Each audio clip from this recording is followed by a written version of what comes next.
examples of civilian courage in recent Latin American history. But citations and speeches cannot grasp and capture what it means to see you being here in this room in safety and in dignity. So just let me end with this. From all of us, we are so grateful that you are here. More grateful than any word can express. Grateful that the threats did not stop you. Grateful that fear did not silence you. Grateful that despite every risk to your life, you choose to come. Your presence here is a reminder that hope, courage, and love for your country, love for your family, can outlast repression. Thank you so much for being here.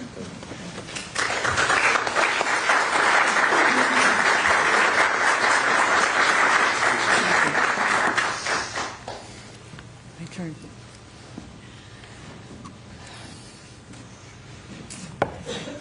I will start by thanking you all, every one of you who's here today.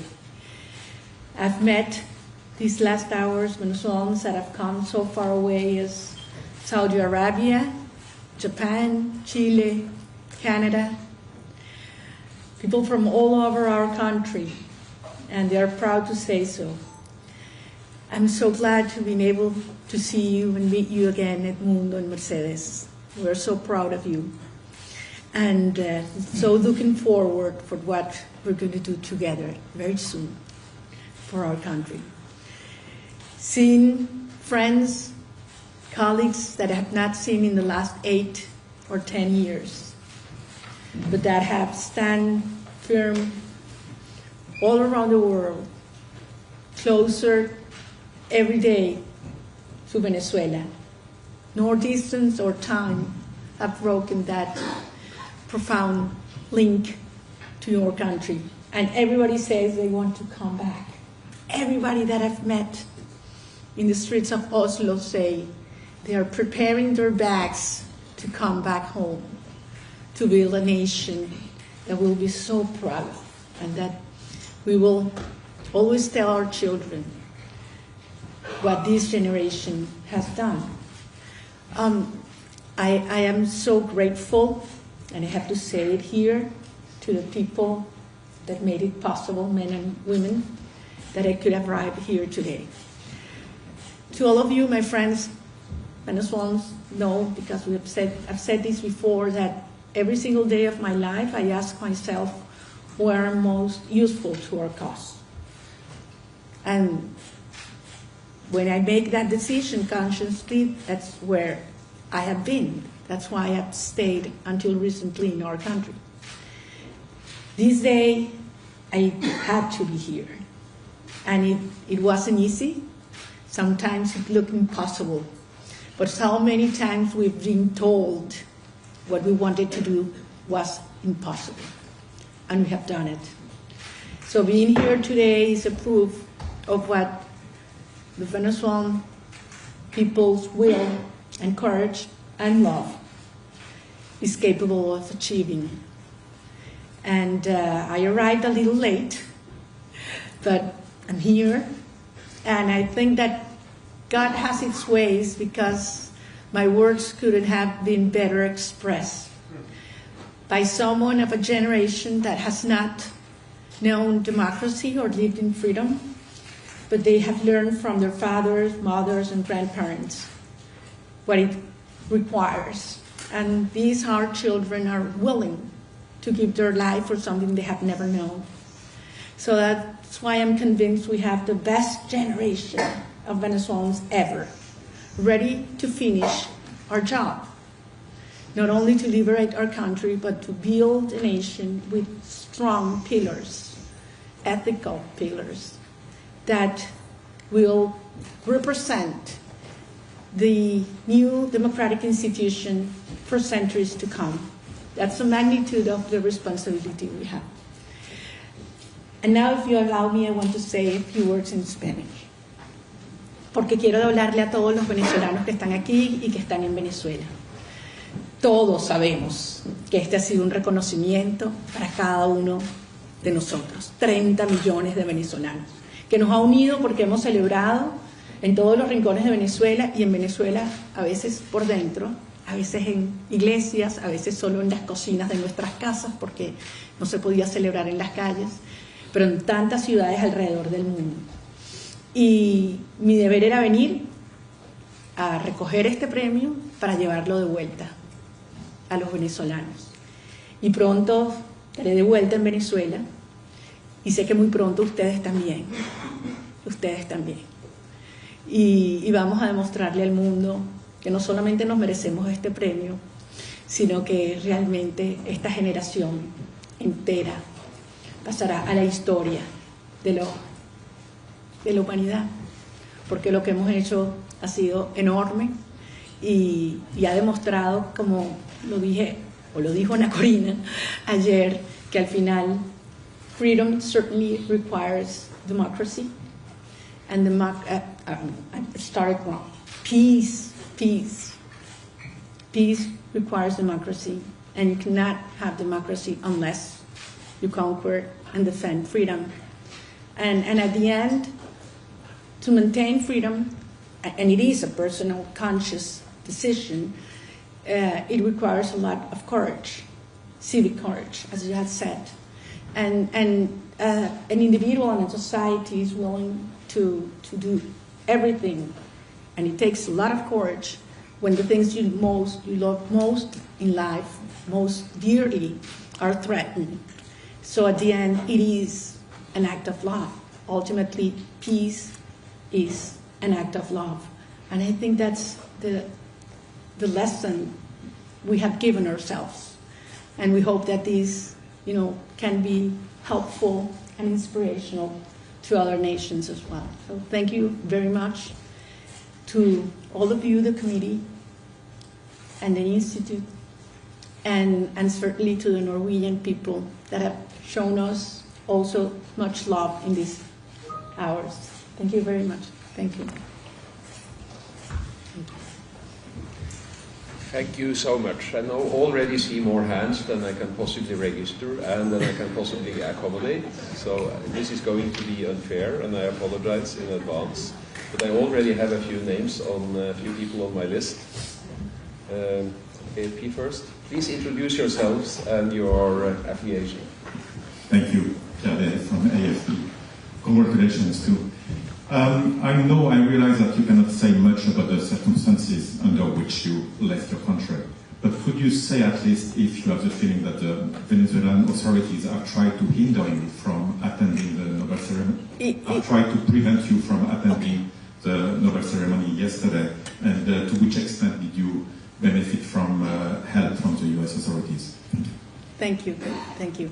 Well, for the reasons you mentioned, I cannot give details because these are people that could be harmed.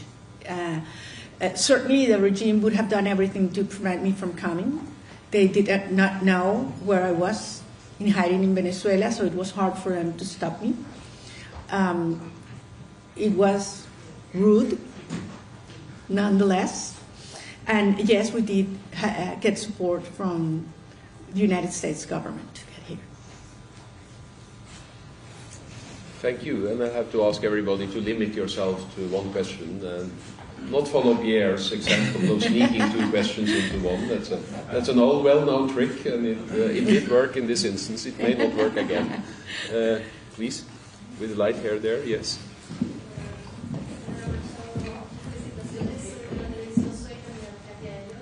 Please wait for the microphone so that we can hear.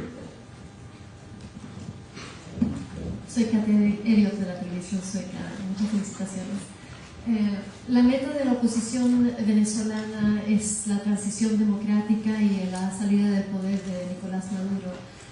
¿Considera usted que en algún escenario sería necesario una intervención militar estadounidense para lograr esa meta? Bueno, muchísimas gracias. Voy a contestar en español porque la pregunta fue en español. Supongo que el público así lo desea.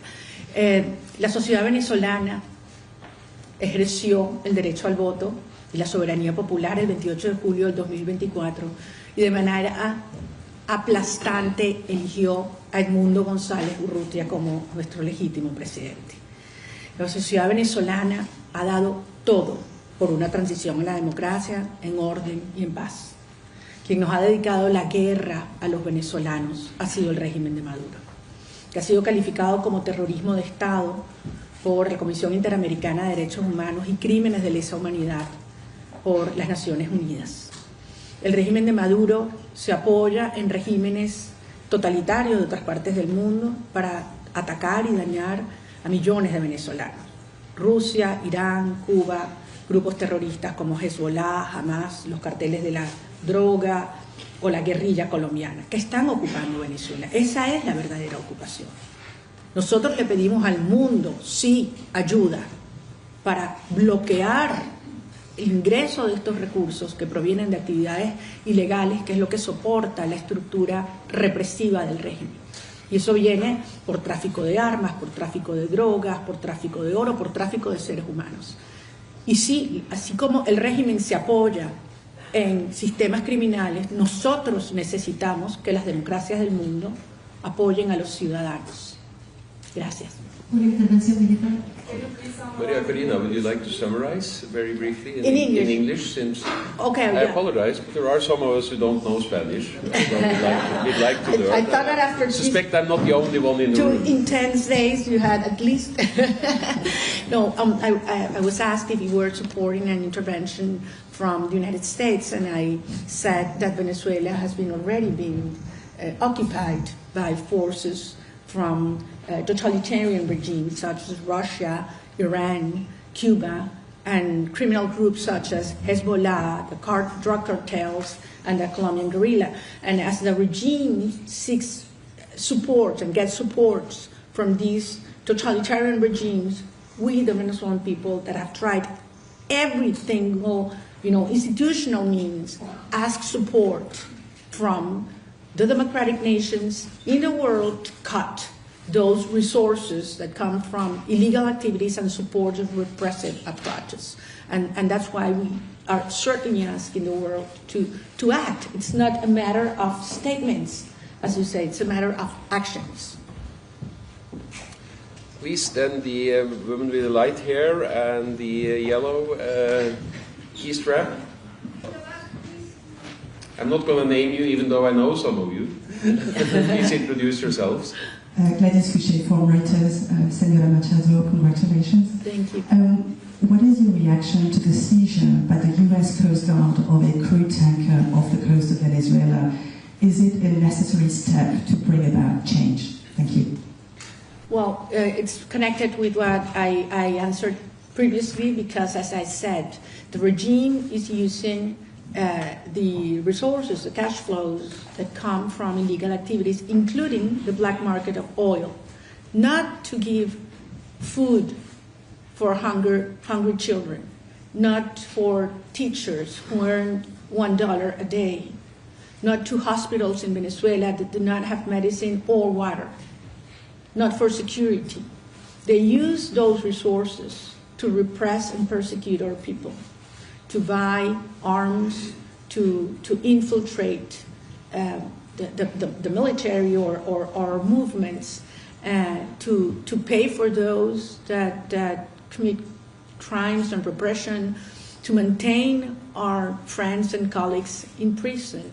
So yes, these criminal groups have to be stopped, and cutting the sources of illegal activities is a very necessary step to take. Please, with the green shirt there, just behind the previous. Hi, congratulations on this prize. My name is Heidi Shesset from Bloomberg News. I'm wondering about your plans after you leave Norway. Are you going on a tour in Europe? Are you visiting the US? What will you do before returning to Venezuela? Thank you.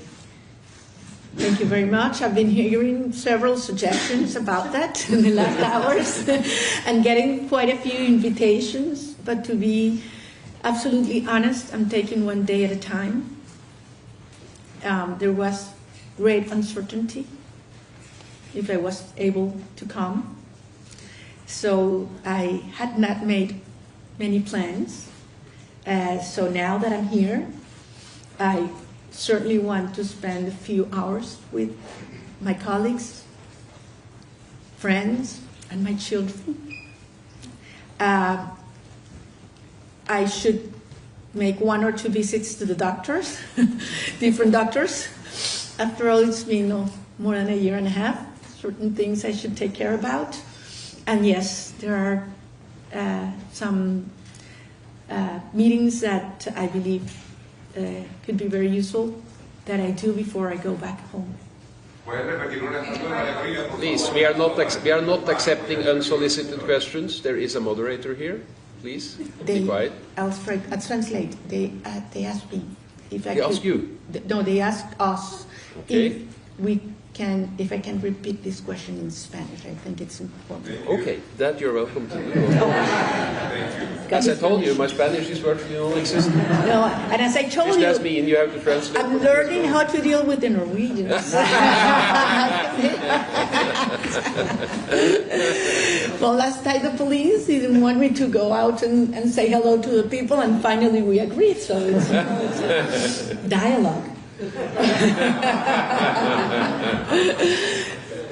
Me preguntaron cuáles eran mis planes para después de la estadía en Oslo, y le decía a la reportera de Bloomberg que la verdad es que estoy llevando cada día a la vez.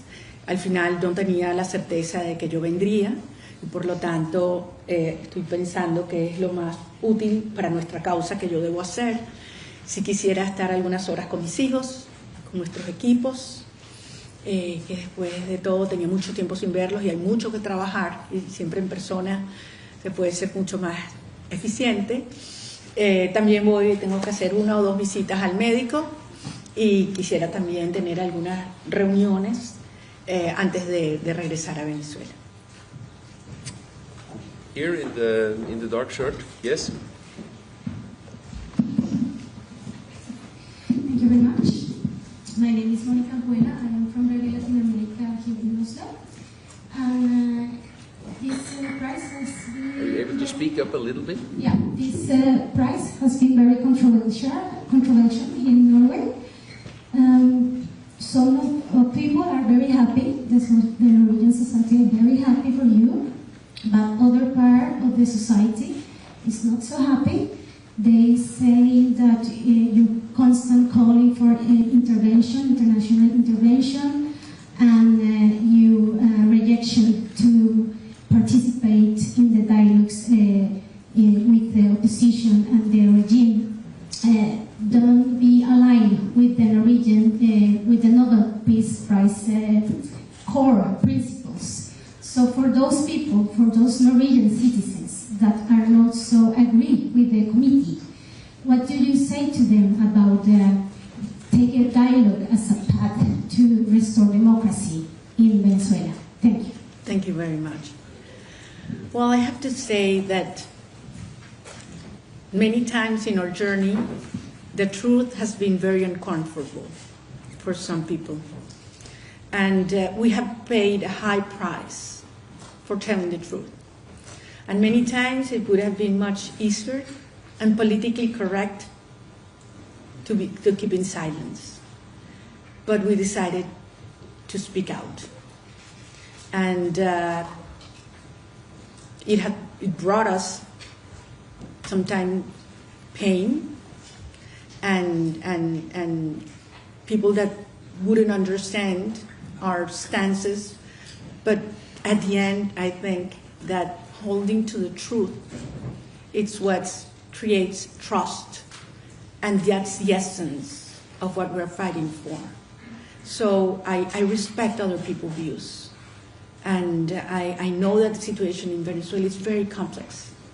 But this morning I had a great conversation at the Parliament, and there were representatives of every single political party in Norway, and I was so impressed to see